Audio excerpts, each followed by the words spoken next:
जय Hind defence lovers. आज की टॉप हेडलाइंस कुछ इस प्रकार है। कल इंडियन नेवी की सर्विस में कमीशन होगी दूसरी nuclear powered ballistic missile submarine. Arunachal Pradesh में इंडियन आर्मी का ट्रक खाई में गिरा। क्वांटम कंप्यूटर टेक्नोलॉजी में डीआरडीओ साइंटिस्ट ने अचीव करी एक महत्वपूर्ण सफलता। भारत की स्मॉल आर्म्स की खरीद में नहीं है निष्पक्षता। और चाइनीज स्पाई एयरक्राफ्ट जापान के एयर स्पेस में घुसा।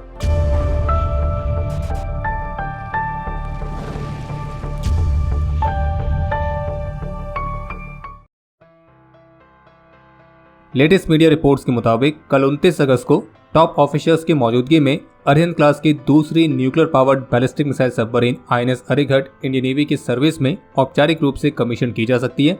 और आईएनएस अरिहंत की कमीशनिंग के बाद फिर अरिहंत क्लास की तीसरी सबमरीन, जिसका संभावित रूप से नाम होगा अरिदमन, तो उसे भी बेहद ही जल्द इसी वर्ष नेवी की सर्विस में कमीशन किया जाएगा। और फिर इसके बाद 2035-36 तक 2 और न्यूक्लियर सबमरीन नेवी को ज्वाइन करेंगी।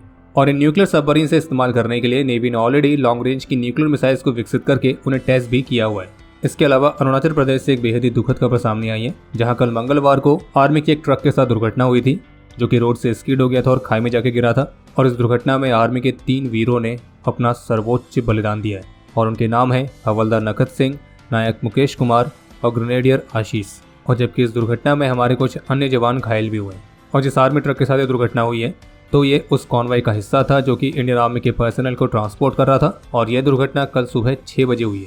हालांकि इस दुर्घटना के बाद वहां के स्थानीय लोगों ने तुरंत रिस्पॉन्ड किया और जो घायल जवान थे उनको रेस्क्यू करने के लिए अपनी मदद भी दी।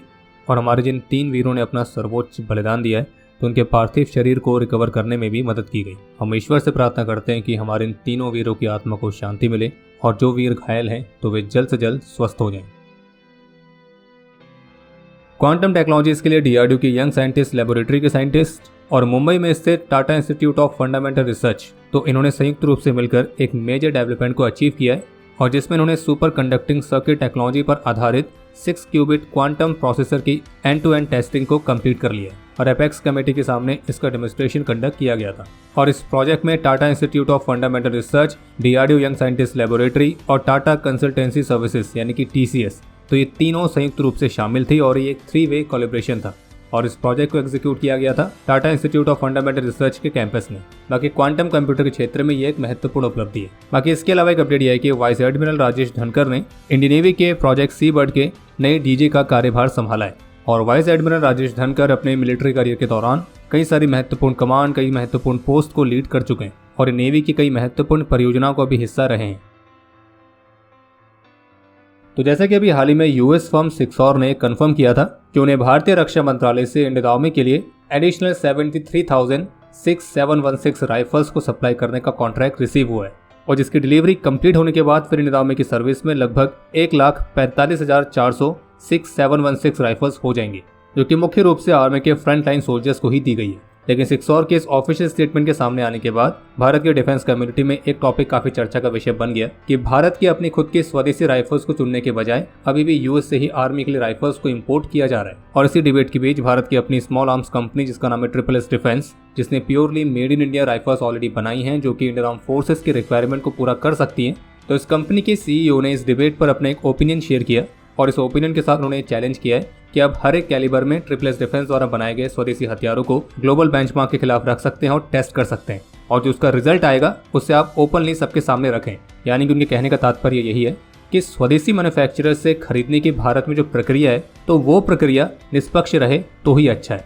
और उनका इस तरह का प्रश्न उठाना बिल्कुल बनता भी है, क्योंकि जब SSS डिफेंस कंपनी द्वारा बनाई गई राइफल्स दूसरी कंट्रीज एक्सपोर्ट कर सकती हैं, तो ऐसे क्या वजह है कि जो कि SSS डिफेंस जैसी भारत की कंपनीज द्वारा बनाई गई स्वदेशी made in India rifles Indian arm forces में इस्तेमाल होने से रुक रही है।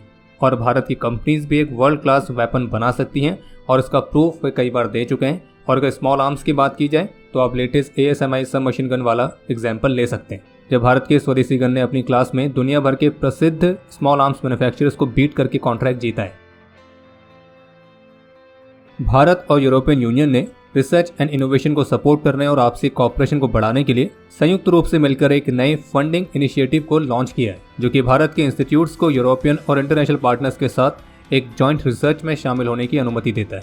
इसके अलावा एक अपडेट यह है जिसमें अडानी ग्रुप के सीनियर ऑफिशियल्स की तरफ से अनाउंस किया गया है कि भारत सरकार के आत्मनिर्भरता वाले मिशन के साथ भारत को डिफेंस इंपोर्टर से डिफेंस एक्सपोर्टर बनाने के उद्देश्य के लिए वे मध्य प्रदेश के शिवपुरी में अत्याधुनिक प्रोपेलेंट प्रोडक्शन फैसिलिटी को स्थापित करेंगे। हालांकि अडानी ग्रुप अपनी इस नई फैसिलिटी में किस तरह के प्रोपेलेंट को विकसित करेगी तो इसके बारे में भी डिटेल्स आनी बाकी है।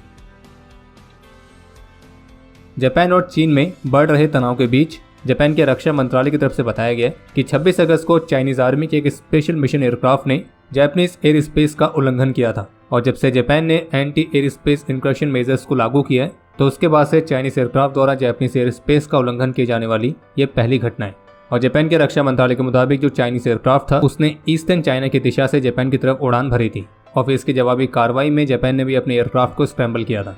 और जापानीज एयरक्राफ्ट द्वारा ली गई इमेजेस से इस बात को खुलासा हुआ है कि जिस चाइनीज एयरक्राफ्ट ने जापानीज एयर स्पेस का उल्लंघन किया था तो वो चीन का Sangshi Y9 jet communication counter measures aircraft था जो कि एयरबॉर्न साइकोलॉजिकल ऑपरेशंस को कंडक्ट करने में भी सक्षम है।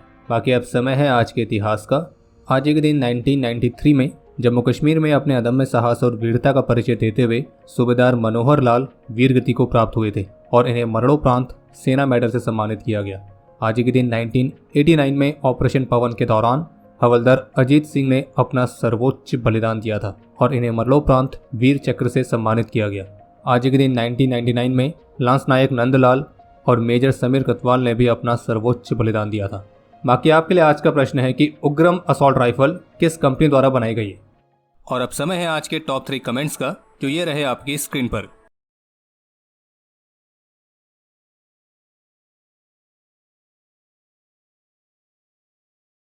तो हमारे आज के इस एपिसोड के लिए इतना ही। उम्मीद है आपको एपिसोड पसंद आया होगा। पसंद आए तो वीडियो को लाइक जरूर करें। कोई भी सुझाव या सवाल हो तो उसके लिए कमेंट सेक्शन ओपन है। और बाकी अगर आपको मिलिट्री से संबंधित और भी एक्सक्लूसिव कंटेंट में दिलचस्पी है तो आज ही डाउनलोड करें डिफेंस स्क्वाड की सुपर ऐप। बाकी अगर आप चैनल पर पहली बार आए हैं तो सब्सक्राइब जरूर करें। हम जल्दी मिलेंगे नए एपिसोड के साथ। तब तक के लिए जय हिंद, जय Bharat. From science fiction to reality, कैसे लेजर वेपन्स बदल रहे हैं युद्ध का चेहरा, क्या है लेजर टेक्नोलॉजी। आइए डाइव करें कॉम्बैट के फ्यूचर में, only on the DS show. Only on Defense Squad app. Download now from Play Store.